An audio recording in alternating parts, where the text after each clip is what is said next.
Tiens, je vais aller sur ça. Vu que tu as un peu évoqué un chiffre similaire, je crois que tu avais dit 35%. Moi, j'étais à 37%. Le pourcentage de matchs joués par Mark Williams depuis 2 ans.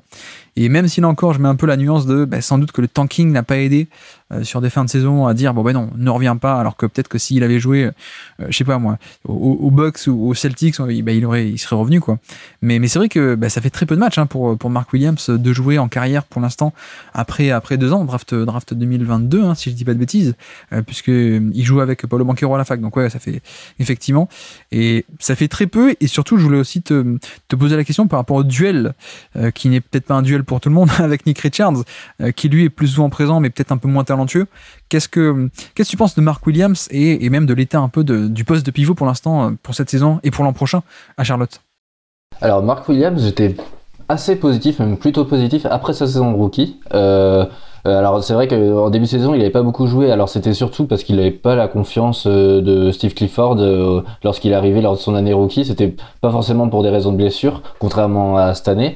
J'étais assez positif parce qu'en fait il y avait un sentiment qu'il était capable de plutôt bien défendre. Il amenait de la rim protection, même si en étant loin des meilleurs là-dessus, mais il montait des choses assez prometteurs avec notamment des capacités physiques vraiment importantes où il se déplace vraiment bien pour sa taille. Il est capable de décoller. Alors quand je dis qu'il se déplace bien, c'est plus sur le côté avant-arrière nord-ouest que de manière latérale. Ouais. Mais ça restait quelque chose d'important pour un pivot et d'intéressant dans le sens où notamment sur pick and roll, s'il y avait un switch, c'était arrivé plusieurs fois que face à des meneurs, il était capable de bien résister, voire même de tenir et de faire la défense. Donc il y avait vraiment du positif là-dessus.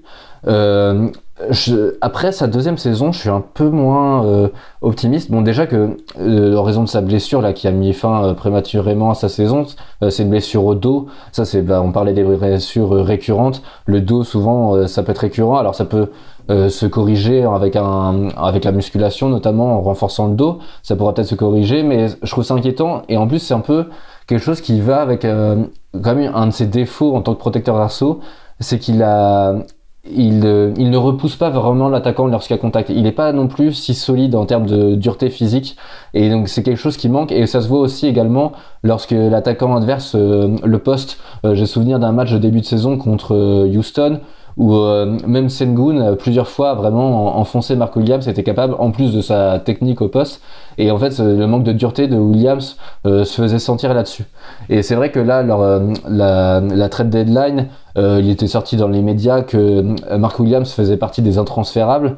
Bon, ce qui est déjà gênant parce que en soi, si les Spurs étaient arrivés en proposant Wemby contre Mark Williams, je pense que ça aurait été transféré. Ça me gêne toujours un peu ce côté intransférable dans ces cas-là. Mais en plus, au-delà de ça, qu'il soit considéré forcément comme une pièce indispensable du futur m'a gêné parce que même dans le profil offensif, en fait c'est un joueur, c'est juste un rim runner qui a besoin qu'on le serve, qui a de bons chiffres d'efficacité mais qui aura jamais un chiffre d'usage élevé parce que en fait il n'a pas de dribble et son shoot il est inexistant et c'est juste un finisseur sous le cercle.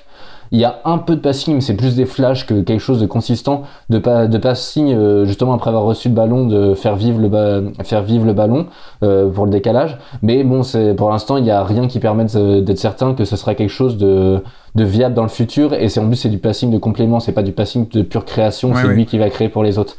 Donc, je suis moins optimiste pour son futur là maintenant, parce que même en tant que rim protecteur, il faudra un développement physique pour moi. Au niveau de la technique, il y a quand même un sens du timing que lui a et que justement Nick Richards, je trouve, a moins. Même si Nick Richards est très présent, il a vraiment cette volonté d'être présent. Mais par contre, le timing est souvent assez mauvais, je trouve. Il fait beaucoup de fautes, mais Mark Williams également. Je pense qu'il y a un biais de jeunesse forcément là-dessus. En revanche, Nick Richards aussi, quelque chose je trouve qui illustre beaucoup ce côté manque de timing et un peu en retard, c'est que c'est un des joueurs qui fait le plus de goaltending en NBA. Donc vraiment, où il vient contrer, mais c'est trop tard. Et en plus, même ça concède des points, parce qu'il y a des cas où le panier serait pas forcément rentré.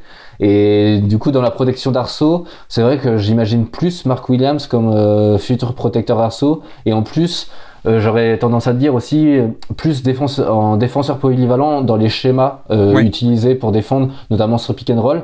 Même si justement, j'avais été un peu frustré en début de saison où déjà l'équipe a été quasiment tout de suite mauvaise, qu'il n'y ait pas plus de variété de schémas dans lesquels il était utilisé. Mark Williams, c'était quand même très souvent en drop. Il y avait un peu de edge où il venait plus haut vers le porteur de balle, mais c'est quand même souvent en drop qu'il attendait lorsqu'il était impliqué sur pick and roll. Par contre, c'était pas mal lorsqu'il n'était pas justement sur le porte-balle, qu'il venait en aide, un peu comme un Lomen. Là-dessus, ça fonctionnait. Je trouvais qu'il était pas mal là-dessus, qu'il avait les bons timings, même s'il a tendance un peu trop à mordre si le shoot est déclenché, et donc justement à faire des fautes dans ce contexte-là. Là où avec Nick Richards, le fait qu'il ait joué un peu toute la saison, puis qu'on l'ait déjà davantage vu les saisons précédentes, on l'a vu dans plus de schémas défensifs différents, et autant comme pur protecteur assaut, je suis moins confiant sur les capacités futures de Nick Richards. En revanche, il m'a surpris cette saison sur les capacités de schéma dans lesquelles il a été utilisé, et où il avait un peu un niveau décent, parce que je vais pas dire non plus un bon niveau de toute manière vu le niveau de la défense cette saison, mais notamment justement sur des situations de edge ou même de blitz où il y avait la volonté de faire lâcher le ballon, et il a vraiment montré plusieurs fois une capacité à monter, à obtenir ce que la défense cherchait, donc en contrecarrant les plans d'attaque, et après à recouvrir, à se replacer, à revenir. Je dirais pas qu'il le faisait pas avant, mais en tout cas moi je l'avais pas noté tant que ça avant, et c'est vrai que j'ai un peu meilleure estime de sa défense que par le passé. En revanche, sans être super optimiste non plus. Et en revanche sur l'attaque, bon, de toute façon c'est un peu les mêmes qualités, les mêmes défauts que de Mark Williams, à part que Nick Richards a un peu plus de petits moves, je trouve, que Mark Williams, qui est plus sur le mouvement et la finition. C'est vrai que Nick Richards, il y a un peu quelques petits moves, il est un peu mieux sur des tirs alors qui sont pas totalement au niveau du cercle, mais qui sont un peu en dehors de la restricted area, mais qui sont quand même dans la peinture, et je trouve un peu mieux là-dessus, mais il a une efficacité d'ailleurs je crois un peu meilleure que Mark Williams cette saison. Mais voilà, sans être forcément plus optimiste.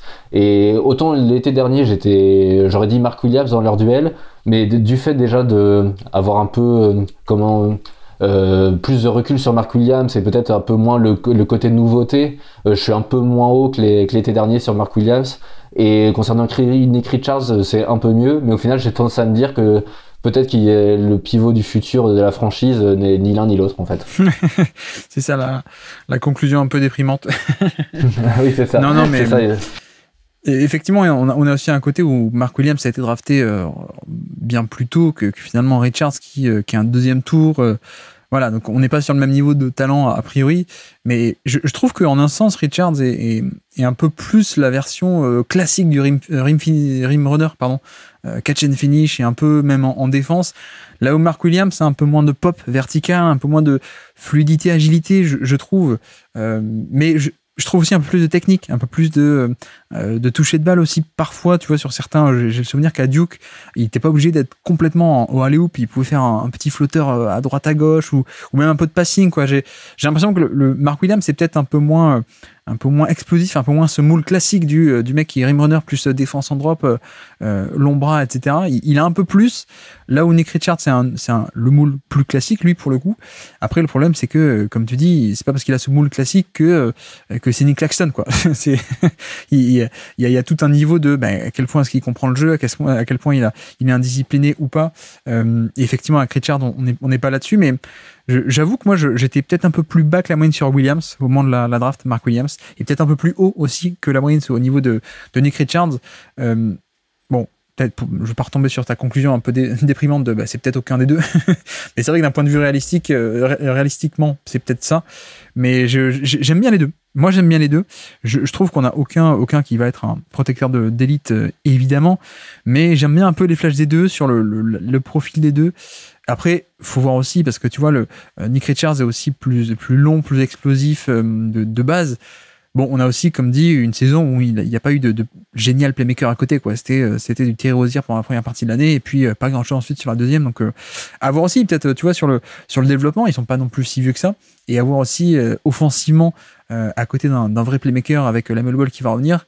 Mais ouais, en effet, tu vois, je pense qu'au niveau des statuts de draft, tout le monde partait avec ce côté, oui, évidemment, Mark Williams, il est devant dans la rotation. Je suis pas sûr que d'ici 6 mois, 12 mois, 18 mois, on ait encore cette rotation à ce point établi où, non, Mark Williams est loin devant, quoi. Oui, moi je suis complètement d'accord. Déjà, rien dans mon cas personnel, dans mon esprit, c'est vrai que c'est beaucoup moins clair maintenant que ça l'était l'été dernier. Ou l'été dernier, j'aurais vraiment dit je choisis Mark Williams plutôt que Nick Richards. Là, c'est moins clair. Après, il y a quelque chose défensivement que j'aime bien, justement dans le côté atypique de ce profil chez Mark Williams, c'est que du fait, il a quand même des bras vraiment très longs, il est très présent à gêner les passes et les lignes de passe, et il le sent bien, mais je pense que c'est aussi, il profite beaucoup de ses capacités physiques, et c'est aussi quelque chose qui joue dans l'attrait que j'ai pour lui. C'est peut-être le côté atypique m'attire peut-être beaucoup parce que justement il va amener des choses un peu différentes défensivement par rapport au pivot habituel. Il me semble qu'il a un steal rate qui est plutôt élevé pour un pivot notamment, même si c'est un indicateur parmi d'autres, mais je trouve que ça marque bien sa capacité à vraiment un peu gêner les passes.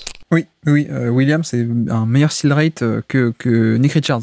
Donc ça montre un peu plus effectivement ce côté compréhension du jeu comme on disait. Mais oui, effectivement, je sais aussi, ça a une différence. Là où Richards, c'est pour le coup est très très mauvais sur cet indicateur-là de la compréhension du jeu. Merci d'avoir écouté cet extrait. S'il vous a plu, l'émission complète est disponible en description et on se donne rendez-vous sur le feed principal du Basket Lab pour l'intégralité des podcasts. À bientôt.